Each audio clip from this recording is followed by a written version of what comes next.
Poirot et Hastings sortent de leur rendez-vous. Ils doivent mettre la main sur le fameux rapport de Borchardt pour en savoir plus. Ils arrivent à leur hôtel. Et voilà, messieurs. Merci beaucoup. Attendez. Tenez, jeune homme. Oh, merci, monsieur. Bon séjour à vous. Merci. Oui, merci, garçon.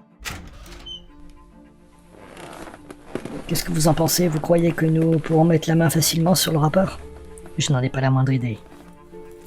Essayons de le trouver sur Internet, car maintenant, je pense que ce document doit être déclassifié.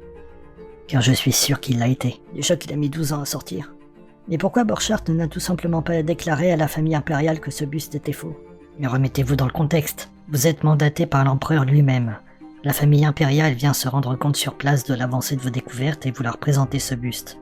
Vous êtes applaudis et suscitez leur admiration, et là vous leur dites « Non, c'est un faux ». En plus de passer pour un débile, vous commettez un crime de lèse-majesté. Impardonnable à l'époque. D'où ma question, pourquoi avoir présenté ce buste? Peut-être qu'il fallait bien leur présenter quelque chose. Nous en saurons plus avec le rapport, mais pour ça, nous aurons besoin d'aide. Miss Lemon? J'espère qu'elle a fini son classement. Oui, bureau de Monsieur Poirot, je vous écoute. Oui, c'est Poirot à l'appareil.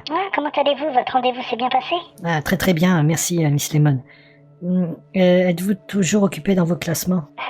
Il serait temps, j'en vois le bout enfin. En quoi puis-je vous aider? Voilà, pouvez-vous me trouver tout ce que vous pouvez sur un certain James Simon, le principal financier de l'expédition Borchardt? Hastings et moi-même allons essayer de mettre la main sur le rapport de fouille. James Simon, très bien, c'est noté. Vous voulez que je vous envoie mes résultats par mail? Non, je préfère que vous me rappeliez. Ok, ça marche. Merci beaucoup, Miss Lemon. C'est qui ce James Simon, un collaborateur de Borchardt? Je voudrais connaître son lien avec les fouilles. Et nous donc, on essaie de trouver le rapport. Tout à fait.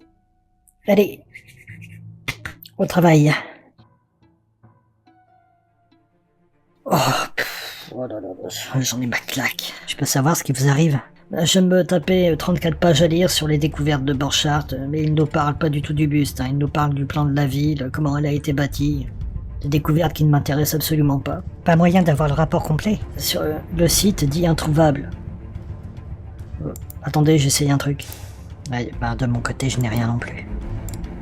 Quoique, une page d'archives rédigée en allemand. Vous avez trouvé? C'est bon, je l'ai, Hastings. Montrez, regardez. Le récit en détail de la découverte. Attendez. Alors... voilà. Regardez ces croquis. Oui, que voyez-vous? Comment? Décrivez-moi ce que vous voyez. Le buste qui repose sur une sorte d'étagère, tout à fait. D'après Borchardt, le buste en tombant de l'étagère ne se serait pas détérioré à l'impact. Sauf les oreilles ont été endommagées et l'œil gauche de la reine est manquant. Y a rien qui vous choque? Là, comme ça, non. En tombant face contre terre. Seul le nez, voire même le menton, se serait cassé à l'impact avec le sol. Or là, ce n'est ni le nez ni le menton, mais les oreilles. Des morceaux qui pourraient correspondre ont été retrouvés à proximité d'après lui. Donc, selon vous, il a bidonné. Mais ce que je n'explique pas, c'est pourquoi le buste est resté pendant plus de 10 ans dans l'ombre et le rapport aussi. D'accord, il y a eu la Première Guerre mondiale, mais ça ne justifie pas un tel retard. À mon avis, il voulait gagner du temps. Oui, du temps pour? Du temps pour rendre son récit cohérent. Il a bien pris des notes, mais le buste est resté dans l'ombre 10 ans et il a refusé clairement qu'il soit exposé. Et du coup, qu'est-ce qu'il aurait décidé? Voilà pourquoi j'ai demandé à Miss Lemon de se renseigner sur ce James Simon. Quand on parle du loup, c'est elle. Oui, allô, Miss Lemon? Oui, Monsieur Poirot, c'est bon, j'ai fait des recherches sur ce James Simon. Oui, allez-y, je vous mets sur haut-parleur et on vous écoute. Oui, alors je vous fais un résumé de ce que j'ai pu trouver. Donc il est né le 17 septembre 1851, fils de magnat du coton. Il acquit une grosse fortune et qui lui donna l'occasion de cofonder la Société allemande orientale et de payer avec son propre argent les fouilles de Tel el Amarna et entre autres celles de Babylone.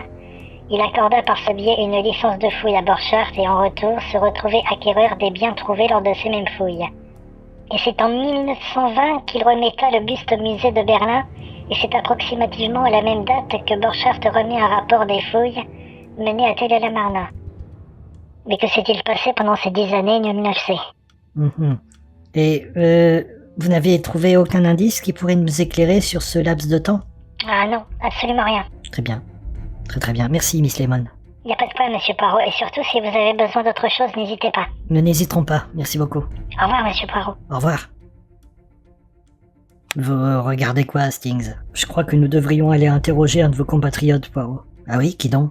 Attendez, c'est un certain monsieur Barouli. Il est considéré comme étant un grand spécialiste de la 18e dynastie égyptienne.